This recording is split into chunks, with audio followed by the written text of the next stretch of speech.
Greetings, everybody. Welcome to Captain Hook, Pirating AVs to Bypass Exploit Mitigation in Jasmine Ballroom with Udi Yavo and Tomer Bitton. Before we begin, a few brief notes. Stop by the business hall located at Bayside AB during the day for the welcome reception from 1730 to 1900 tonight. I hear there'll be alcohol. The Black Hat Arsenal is on the Palm Foyer at level 3. Join us for the Pony Awards in Mandalay Bay, BCD at 1830.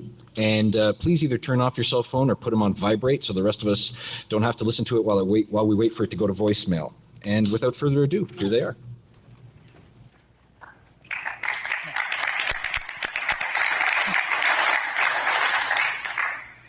Well, hi, good afternoon, everyone. So this talk is going to be about exploiting bugs in AVs in the way they do hooking and injections in order to bypass exploit mitigations. So I'm Udi. I'm a researcher and CTO and co-founder of InSilo. Tomer, also researcher and VP research of InSilo. So what we're going to talk about today is a lot about hooking and injections. We're going to start off with what is hooking, exactly how it works. We're going to dive into the exact details of the way those things are implemented. Then we go on to talk about injection techniques used by security vendors and security problems that we found in the way that many security vendors, but not only security vendors, but also other types of products cause the attacker the ability to bypass exploit mitigations. Okay, so let's start off with a bit about hooking. I guess most of you know what it is, but just to make sure we're all aligned. So normally security vendors use hooking in order to monitor and analyze the state of a system whenever a function is called, system functions. So it is used a lot by anti-exploit products. Emmet uses it, Palo Alto Traps, and many other vendors. Almost every antivirus out there uses hooking for some part of its functionality. Also host IPSs like Commodore, Zone Alarm, and many others. But there are also other types of products that do that. For example, Microsoft AppV uses it, Zen Desktop uses it, and many more. And malware, of course, uses it as well, mostly for men in the browser, but many other things as well. So what we did is we started off about a year ago when we noticed that this kind of issue existed in AVG, and a little bit after we found that it also exists in McAfee AV, and then we expanded the research to see if these kind of things affect more vendors out there. So overall, we looked over a dozen security vendors, and we found that these kind of things are quite common. And we're gonna focus mostly on inline hooking because this the only practical hooking mechanism used in real life. And all of these vendors inject their code into processes in order to do the hooking, for example, Chrome and Internet Explorer. So we're going to refer to the DLL throughout the presentation that does this hooking, or the code that does this hooking, as a hooking engine. Also, most of the injections are done from kernel to user mode, and this also has implications, and we're going to talk about that too. So inline hooking. So 32-bit hooking is quite simple. It starts off by disassembling the prolog of a function, then allocating some kind of code stub in memory, copying the prolog instructions to that code stub, and patching it with a long jump. This is how it looks. For example, in Internet Connect W function, which is used by lots of vendors out there. You can see in the top picture that the prolog instructions that are being replaced with a long jump. So in this case, 5 bytes are being replaced. And if we follow the the hooking function. In this instance, we can see that the function first calls to the original functions, but by calling the allocated code stub, which starts off with the original instructions, followed by a jump that calls back to the original code. So that's the most common way to do it, but there are other ways. One thing that's mostly done by malware is one-byte patching, which is done by replacing the first instruction with something that will trigger an exception or interrupt, catching that, and then using the exception handler to do whatever you want in the hook.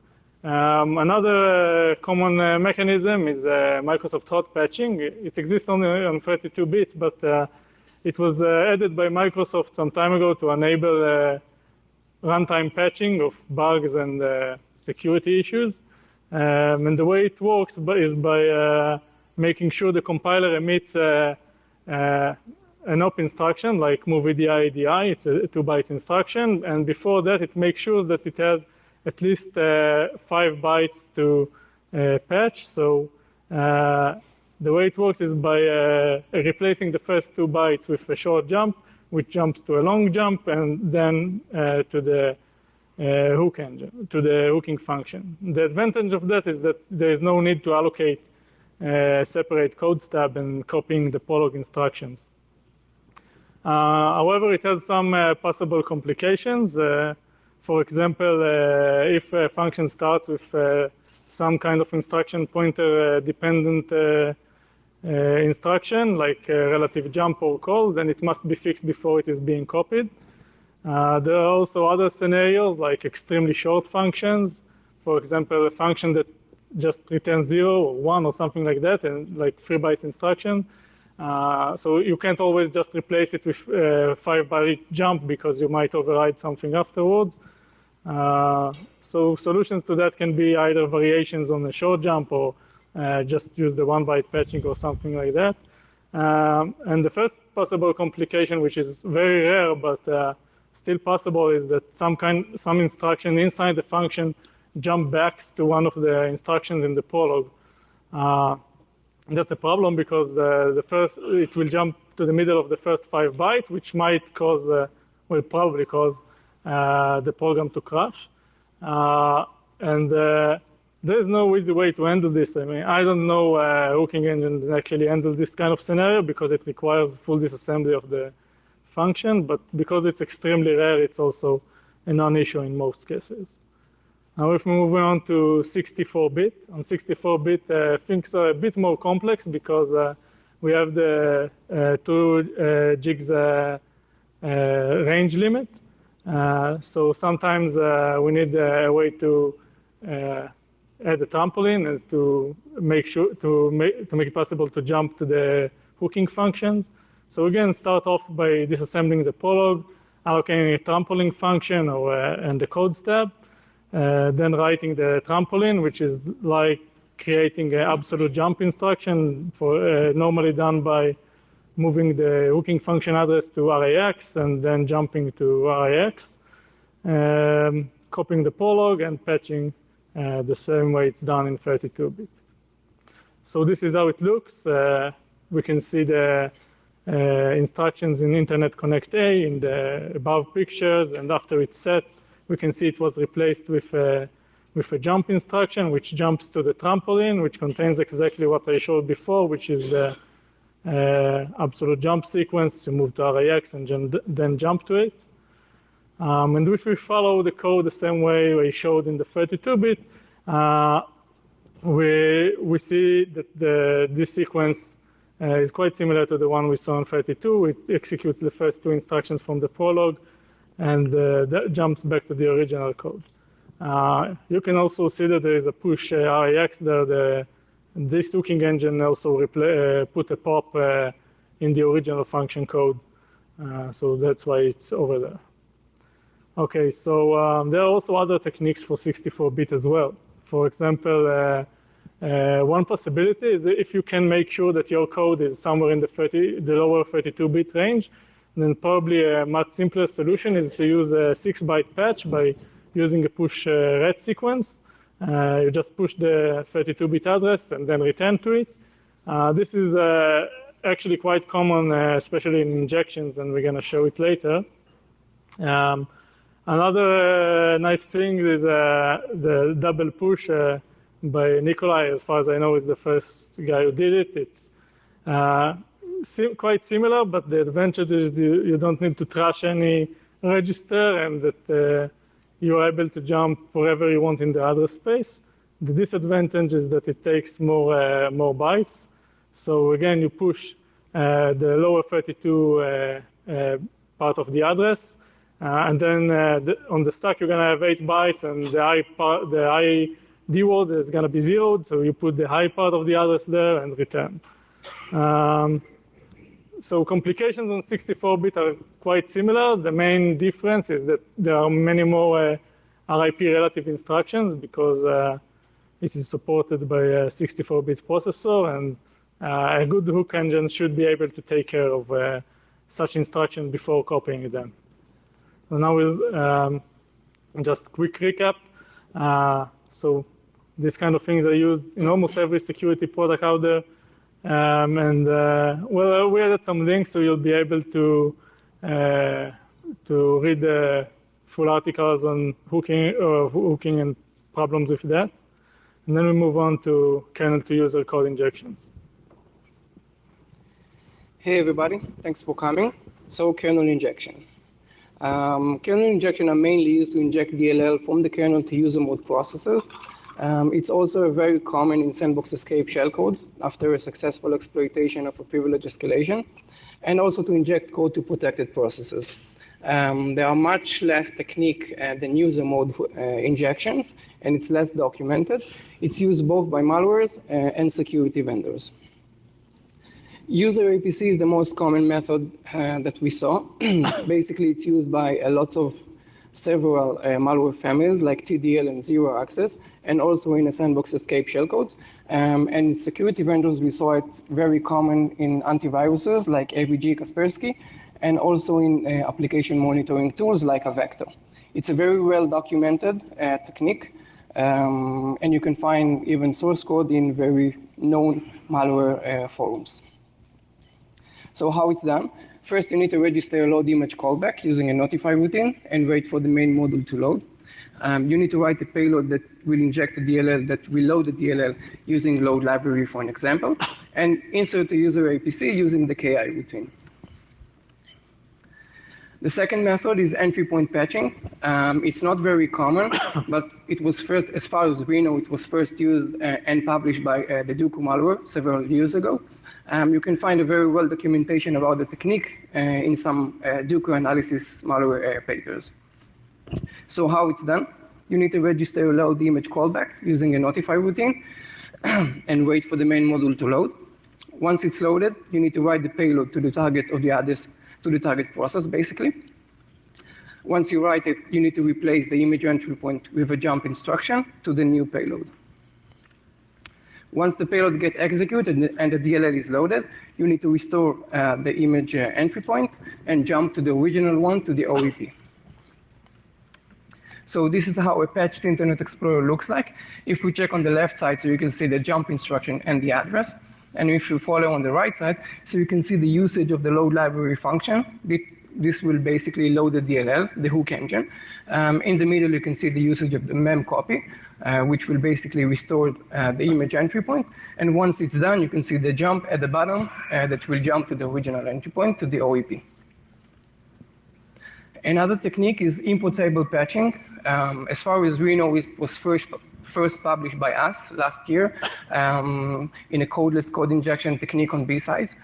We never saw it on malwares, but we did saw it on several security vendors like Symantec, Trusteer, and Microsoft App3.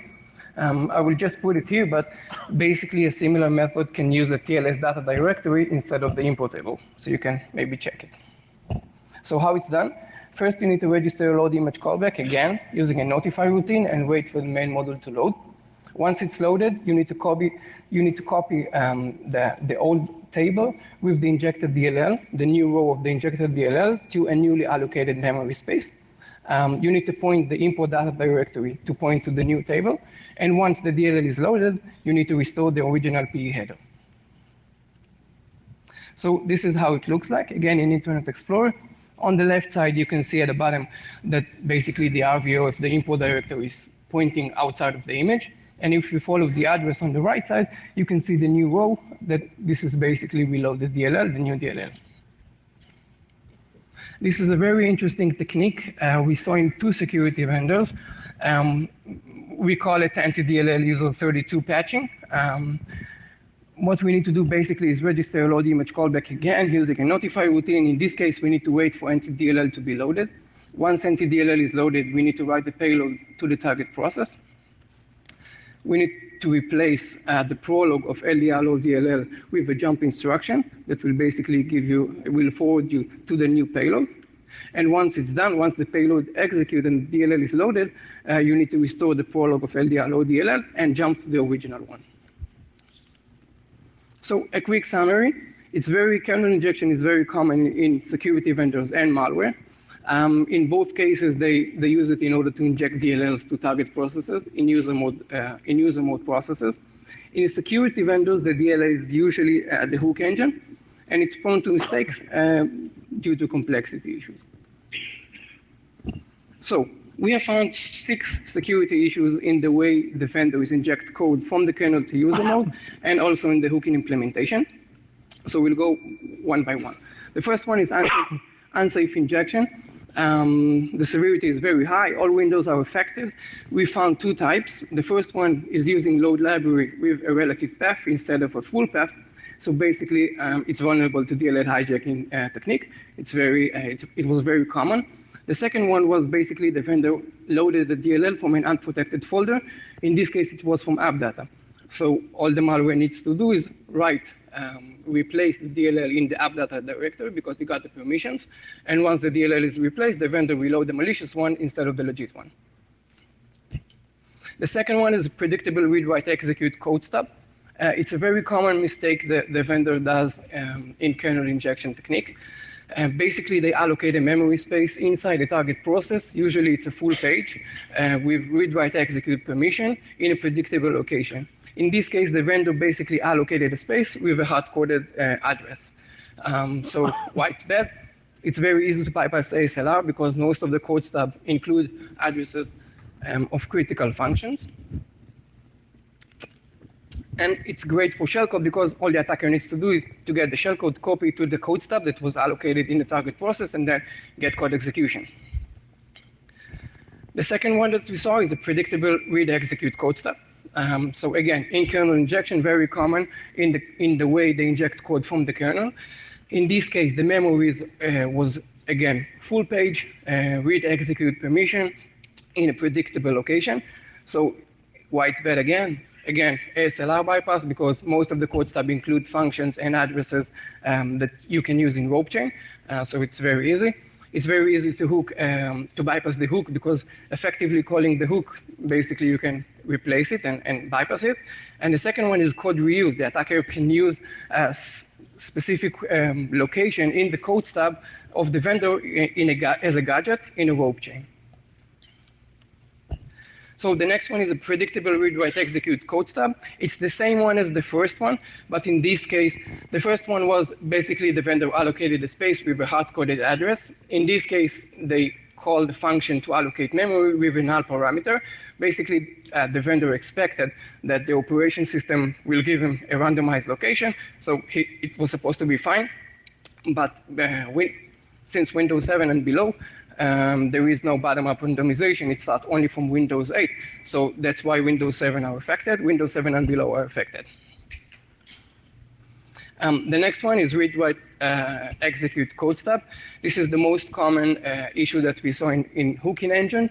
Basically, most of the hooking engine left the hook stub as a read-write-execute permission. So it's very easy to bypass the CFG mitigation of Microsoft. All the attacker needs to have is arbitrary read-write in a target process. Once he got it, he needs to find the hook stub. He got the read. He needs to overwrite it. He got the write. And trigger the hooked function. He got the execute, and he got code execution. The last one is a read-write-execute hooked module. We saw it in several cases. Basically, it's very easy to bypass CFG in this case. If you check the left side, you can see that LDR load DLL from NTDLL, you can see the hooked function. LDR load DLL from NTDLL, you can see the push read sequence and the address. If we follow the address and then we check the permission of NTDLL, so basically after the hook was done, they left the module NTDLL, in this case as a read write execute. So just a recap, and then we will move to a demo. So we found several things in the way the vendors inject code from the kernel and also in the hooking implementation. The first one, unsafe injection. All Windows versions are affected. Second, predictable read-write execute code stub, all Windows affected. Predictable RX code stub, all Windows affected. Predictable RWX code stub, Windows 7 and below, because of the bottom-up randomization since Windows 8 and above. Read-write execute hook code stub for the hooking engine, all Windows are affected. And the last one, read-write execute hooked module, all Windows are affected. So let's move to a demo and see how it looks like.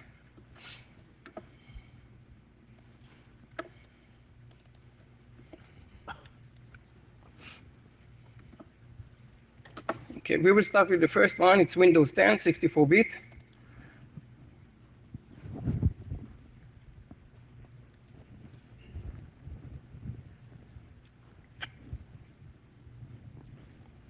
Great. So as you can see, it's a Windows 10, right?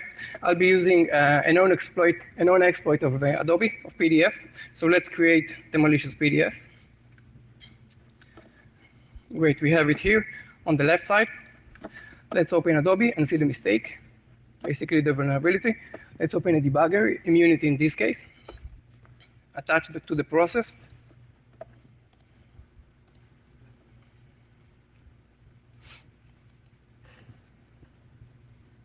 Great. So if I will go to memory, we can see that if I will go to the bottom, you can see the address, 4C address, right? We have a read-write execute permission. If I will go inside and go to the code, disassemble, so you can see I have a full page. This is the hook stub of the antivirus. If I will drill down, you can see that lots of space with read-write execute permission. So all the attacker needs to do basically is copy the shellcode, and you will get code execution. So let's do it. Let's move to the CPU again. Okay. And let's start Adobe. Let's load the PDF. Okay. Before that, I will put a breakpoint on a new DLL once a new DLL is loaded, because I want you to see the first gadget.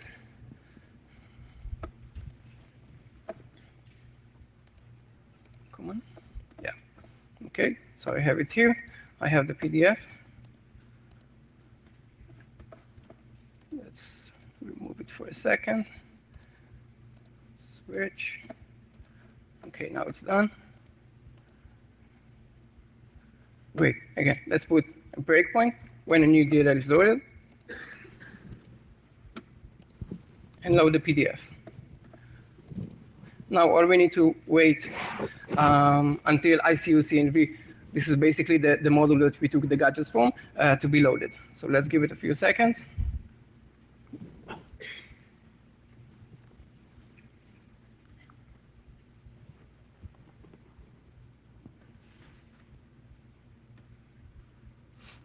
In a few seconds. The next one. Cool. ICU-CNV is loaded. So let's go to CPU and then look for the first gadget. So we have it. Great. Let's put a breakpoint here. Remove the breakpoint for the new DLL.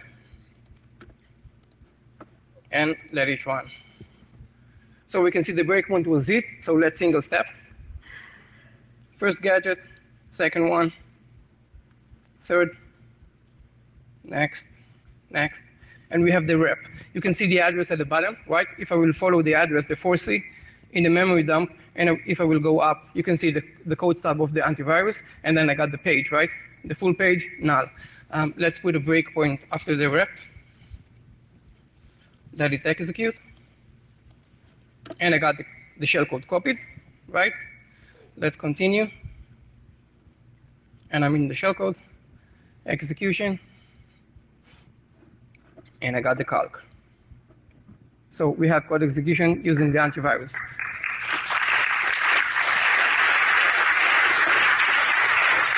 Thank you very much.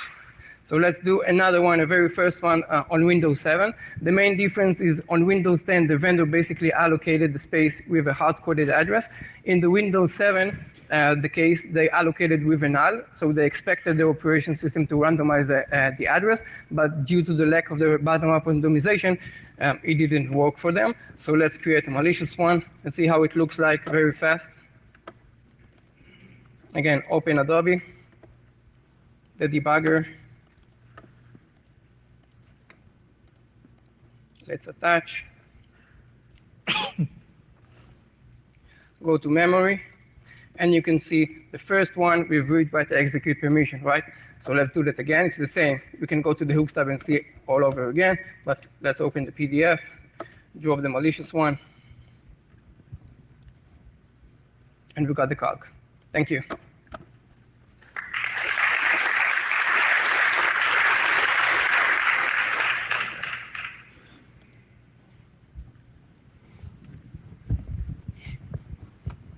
Okay, so until now we saw problems in the vendors themselves. I mean, most of the security vendors write their own hooking engine and their own injection techniques and basically create their own problems. But there are also many products out there that buy the hooking code from someone else.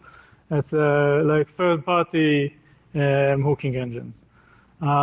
So there are many good reasons to do that. I mean, it's not that easy to write a hooking engine. It takes time to QA it. There are many complications also in injection techniques. So many vendors buy it. The main problem is that if hooking engine has this kind of issue, then many vendors are affected, which means that patching takes time and makes everything much more complex. So we looked at 4 different engines. We start off with EasyHook. It's an open source hooking engine. It has quite a few features. That's just some of them. It supports kernel hooking. It has a deadlock barrier to avoid recursive calls. It knows to properly handle RIP relative instructions. And it had 2 of the issues that we found, RWX hook code stubs and hook modules. This probably can be used to bypass CFG. One more thing that they do that we didn't really like is the fact that in order to manage the code stubs and the allocation, they allocated a regular Windows zip and then converted parts of it to code. This is not very good because it might create,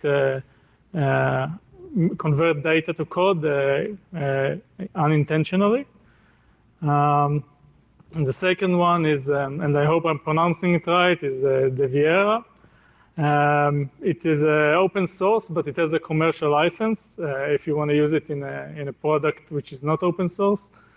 One thing I can say about them, that they were really, really fast to respond. I mean, we just noticed the issue a few weeks ago and they fixed it quickly.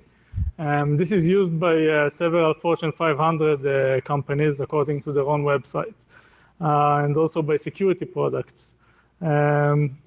They have a nice feature of defer hook, which means that hook will be set only when the specific module is loaded, and they also support a lot of languages, which is nice. And they had only one issue, which is the RWX hook code stubs. Third one is called medcode hook. It is also used by a lot of vendors. We ran into it when we ran the research on MCSoft. They also fixed it quite quickly, and they have a lot of APIs to make things easier, which is probably one of the reasons that many vendors use them. They have their own injection driver. They have an IPC module to make it easier to communicate with some main process. They also support from Win95 to 10, which is probably the only hooking engine out there that actually tries to do that. Then we moved on to DTools. So DTools is probably the most popular and most known hooking engine in the world. And at first we didn't even thought about looking into it because it was quite clear to us that it should be okay. It is used extensively in Microsoft, also in Office and AppV, and many vendors, including some next AVs and next-gen AVs, and not only security products use it. But still, we found a problem in it, and actually it was quite a bad one because it had a universal read execute problem. And well, we really wanted to show this demo here of the way to exploit it in Office, but we could not because the patch is gonna only be released in September, so. Next year. Yeah, probably. It took them a long time to patch it, but well, it makes sense since there are a lot of vendors which are involved in the process. But we will release an exact explanation of all the issues it had in a month. However, the implications of that are quite severe because it affects tons of vendors. Specifically, Office is affected. And as I said, the patching process was very long. Well, now let's talk about all the other vendors that were affected, and there were quite a few. So as you can see, probably all the major AVs out there had at least one of these problems. You can also see Trend Micro. Trend Micro took a very long time to patch it. I mean, 210 days. That's a lot. And we also had several fix cycles with them. However, I can say that, for example, AVG, Defender, and Webboot were extremely quick to respond. They fixed things very fast. By the way, there's also something quite ironic. If you look on the bottom of the table, you can see there is anti-exploitation. So there is one anti-exploitation vendor that also suffered from one of these issues, and that's ironic because one of its features is to improve SLR, and it's quite broke SLR. But we couldn't disclose it because also we found it about a month ago, so it is not patched yet. And also we found things in other kind of products like Zen Desktop and Vera, which is a DLP, and that's it. So if we look at it in another way, we can see that at least half of the problems that we found were, to our opinion, had quite high severity. They make exploit writing significantly easier. Well, in one case, one of the vendors was affected by 3 different issues. And technically, as an attacker, you could probably plan your entire attack on that because you could also use the unsafe injection to achieve consistency and make it inject you to all kinds of processes in the system and bypass exploit mitigations because of some other issues. And if we consider the green part, so that what also affects Windows 7 and below. So there are many systems which actually has kind of a high severity issue. Now a bit about how we did this research. So a few months ago, we released a tool we called it A Vulnerability. We used it to find the predictable RWX issues. With slight modification, it can also be used to find the predictable RX code regions. We published it in Breaking Malware blog, and it's quite simple. All it does is you tell it which process you want to look at. For example, you open Chrome, open the tool, then you close Chrome, rerun the tool, and see if you get the same addresses. There's nothing very complex in that. The other one is also not very complex, but a bit more than this one. The way it works is by comparing the in-memory to the on-disk functions and finding the hooks. Then it goes and make a best attempt to find whoever set the hook. It is getting kind of funny when you see like 3 vendors on the same machine and they all hook the same functions. So you get like Symantec calls, I don't know, WebSense calls Emmet, and only then the original function is executed. So we're going to release this tool right after Black Hat, and we're going to release another version of it in a month, which also tells you exactly which hooking engine was used and if it's vulnerable or not vulnerable to one of these issues. So basically, we think that code hooking is not something that's going to go away. I mean, pretty much every vendor out there uses it to some extent. But it has implications, and people should be aware of that. We also think that almost all vendors took us seriously. I mean, especially the big ones all responded quite fast. Some ignored us, but mostly the experience of talking with the vendors was good. But we also hope that vendors, especially CISOs, will use the tools that we'll release to check if their own system suffers from this kind of problems. And that's pretty much it. So I'll be happy to answer questions. Anything. Yes. Yeah. Okay. So.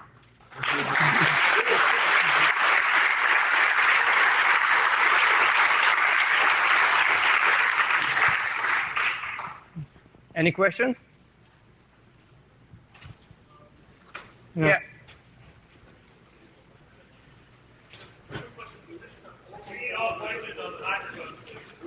Go to the microphone, please.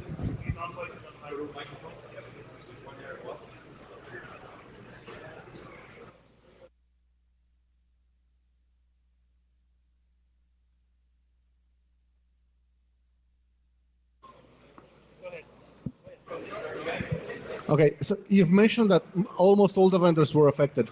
Yeah. Did you find any vendors that were not affected by that, even though they had some hooking functions in the products? Yeah, there was only one vendor, I think, that wasn't affected. But I don't remember the name, actually. Okay, thanks. Yeah, but almost every vendor that uses hooking had one, or at least one of them.